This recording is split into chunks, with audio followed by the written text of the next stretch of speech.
കോഴിക്കോട് BRCയിൽ അധ്യാപികമാർ ലഹരിക്കേസിൽ പിടിയിലായ പശ്ചാത്തലത്തിൽ സ്കൂളുകളിലെ ആന്റി നാർക്കോട്ടിക് ക്ലബ്ബുകൾ പൊളിച്ചു പണിയുന്നു.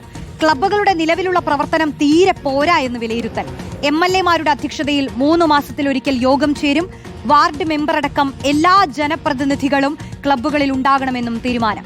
ഗോപാൽ ശീലാസനൽ നൽകും വിശദാംശങ്ങൾ. ഗോപാൽ, ഒരു പാഠം മുന്നിലുള്ളപ്പോൾ ഇനി നല്ല പാഠങ്ങൾ വീണ്ടും അത് പുതുക്കി പഠിപ്പിക്കണം എന്നുള്ള തീരുമാനമാണല്ലേ? അപ്പൊ ഈ ക്ലബ്ബുകളുടെയൊക്കെ പ്രവർത്തനം അത് കുട്ടികളെ കൂടി ഉൾപ്പെടുത്തി ഉള്ള പ്രവർത്തനങ്ങളാണ്. അതൊന്നും ഇപ്പൊ നടക്കുന്നത് അത്ര പോരാ, ഇങ്ങനെ പോയാൽ പോരാ എന്നാണോ?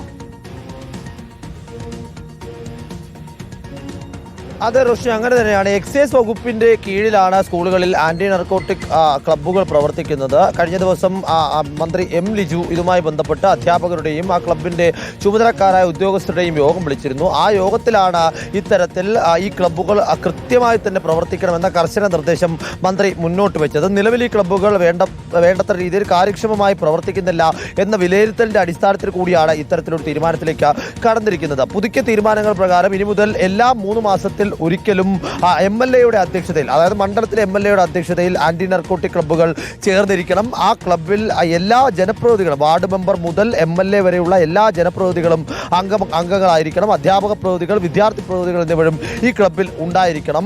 അത് കൃത്യമായി തന്നെ മറ്റൊരു പരാതി ഈ ജനപ്രതിനിധികൾ മുന്നോട്ട് വെക്കേണ്ടായി. പലപ്പോഴും ഈ ജനപ്രതിനിധികൾ നൽകുന്ന പല നിർദ്ദേശങ്ങളും ക്ലബ്ബുകൾ പരിഗണിക്കുന്നില്ല, അതിന് വേണ്ട ഫലപ്രദമായ ഇടപെടൽ ഉണ്ടാകുന്നില്ല. അതുകൊണ്ട് തന്നെ ആ നിർദ്ദേശങ്ങളെ കൃത്യമായി പരിഗണിച്ചുകൊണ്ട് എല്ലാവരെയും ഉൾക്കൊണ്ടുകൊണ്ട് മുന്നോട്ട് പോകണം എന്ന നിർദ്ദേശം നൽകിയിട്ടുണ്ടായി. കൂടാതെ പല ക്ലബ്ബുകളും പേരിനൊരു വിദ്യാർത്ഥി പ്രതിനിധി എന്ന നിലയ്ക്ക് ആരെങ്കിലും ഒരു കുട്ടിയെ ഈ ക്ലബ്ബിൽ ഉൾപ്പെടുത്തി ഒരു കണക്കിന് വേണ്ടി മാത്രം മുന്നോട്ട് പോവുകയാണ് ചെയ്യുന്നത്. അതുകൊണ്ട് തന്നെ ആ തരത്തിലേക്കുള്ള രീതി ഇനി വേണ്ടതില്ല. പകരം സ്കൂൾ തലം മുതൽ സംസ്ഥാന തലം വരെ ലഹരി വിരുദ്ധ പ്രസംഗ മത്സരങ്ങൾ നടത്തി ആ മത്സരങ്ങളിൽ വിജയിക്കുന്ന കുട്ടിയെ ഈ ക്ലബിന്റെ കൺവീനറോ ചെയർമാനോ ആക്കി ചുമതലപ്പെടുത്തണമെന്നും ആ കുട്ടിയുടെ നേതൃത്വത്തിൽ കൃത്യമായി തന്നെ ഈ പ്രവർത്തനങ്ങൾ വരും കാലങ്ങളിൽ മുന്നോട്ട് കൊണ്ടുപോകണം എന്നുമാണ് കഴിഞ്ഞ ദിവസം ചേർന്ന യോഗത്തിൽ തീരുമാനിച്ചിട്ടുള്ളത്. കോഴിക്കോട് പേരാമ്പ്ര BRCയിലെ 3 അധ്യാപകരടക്കം ലഹരി വിൽപ്പനയ്ക്ക് പിടിയിലായ പശ്ചാത്തലത്തിലും ആ സംസ്ഥാനത്തെ വിദ്യാലയങ്ങൾ കേന്ദ്രീകരിച്ച് ചെറിയ കുട്ടികൾ പോലും വലിയ തരത്തിലേക്ക് ഈ മേഖലയിലേക്ക് വരാൻ സാധ്യതയുണ്ട് എന്ന പല പഠനങ്ങളുടെ അടിസ്ഥാനത്തിലുമാണ് ഇത്തരത്തിലൊരു തീരുമാനത്തിലേക്ക് എക്സൈസ് വകുപ്പ്